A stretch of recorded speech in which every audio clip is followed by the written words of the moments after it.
مساء الخير، ازيكم؟ النهاردة هنخزن الطماطم، هنعملها صلصة في البيت بكل سهولة، وهتطلع معاكي زي الجاهزة واحلى كمان، وهيطلع طعمها جميل جدا جدا، وهتفضل معاكي سنة واكتر من سنة من غير تعب ولا مجهود. هتعملي الصلصة في البيت في اقل وقت.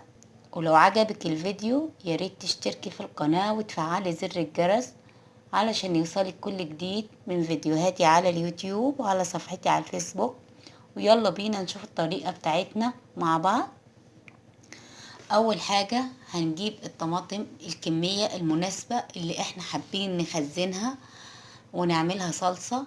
اول حاجة هنجيبها كده ونبتدي نغسلها كويس من الكبريت ومن المبيدات المرشوشة والتراب والرمل المرشوش على الطماطم بتاعتنا. اهم حاجة نغسلها كويس مع بعض.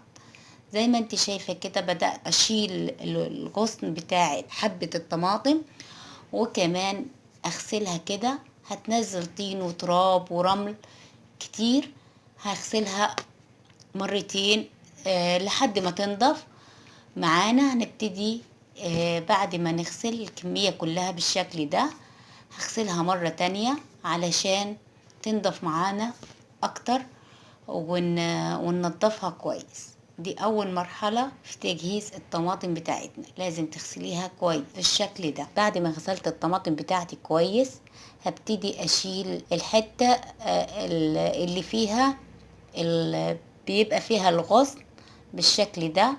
واي حبة طماطم فيها سوسة فيها حتة مش كويسة هبتدي تشيليها وتعصريها من المية كويس.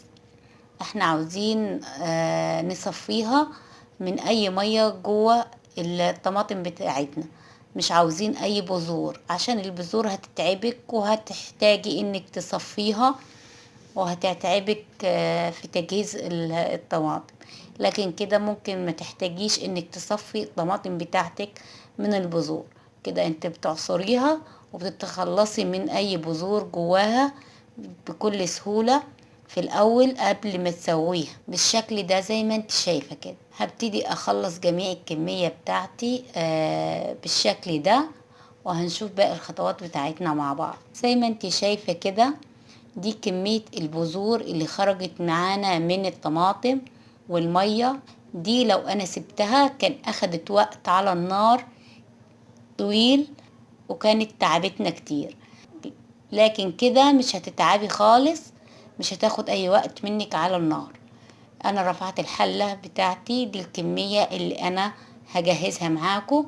رفعت الحلة بتاعتي على النار وهنسيبها وهغطيها وهنسيبها تخرج المية بتاعتها، وهنشوف باقي الخطوات. هنا بعد ما غلت معانا زي ما انت شايفة كده بقيت معانا تخرج مية كتير زي ما انت شايفة كده. لازم المية دي نتخلص منها. انا بالكبش كده بشيل اي مية تخرج من الطماطم، ببتدي اشيلها واتخلص منها واقلب كده علشان الطماطم تخرج جميع المية اللي جواها، علشان ما تاخدش وقت معاكي في السوى وما تحدقش معاكي، ما تبقاش الصلصة بتاعتك حادقة. مش هتحتاج منك وقت على النار وهتطلع طعمها جميل. المية دي اول ما تخرجيها من الطماطم هتلاقي الصلصة بتاعتك معاكي جهزت اوريدي كده، هتلاقيها جهزت معاك زي ما انت شايفة كده. انا بخرج جميع كمية المية، اي مية بتظهر على الطماطم بشيلها زي ما انت شايفة كده. انا هخلص المرحلة دي بالشكل ده وهقلب فيهم لحد ما يتخرج جميع المية اللي جواها وتبطل تنزل مية. كده هنبتدي نفرمها في الخلاط ونبتدي نجهز الصلصة بتاعتنا مع بعض. زي ما انت شايفة كده الطماطم بتاعتنا مش بتخرج اي مية معانا، كده استوت. هنبتدي ناخدها كده ونفرمها في الخلاط او الهاند بلندر المتاح عندك هتستخدميه.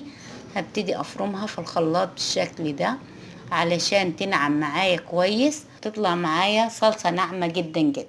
هنفرمها كويس. انا هخلص جميع الكمية بتاعتي فرم بالشكل ده زي ما انت شايفة كده. وطبعا لو الصلصة بتاعتك فيها بذور وقشور كتير ممكن تصفيها في المرحلة دي. ممكن تصفي الصلصة بتاعتك بالمصفاية علشان تخرجي اي بذور جواها. زي ما انت شايفة كده الصلصة بتاعتنا جهزت اهي.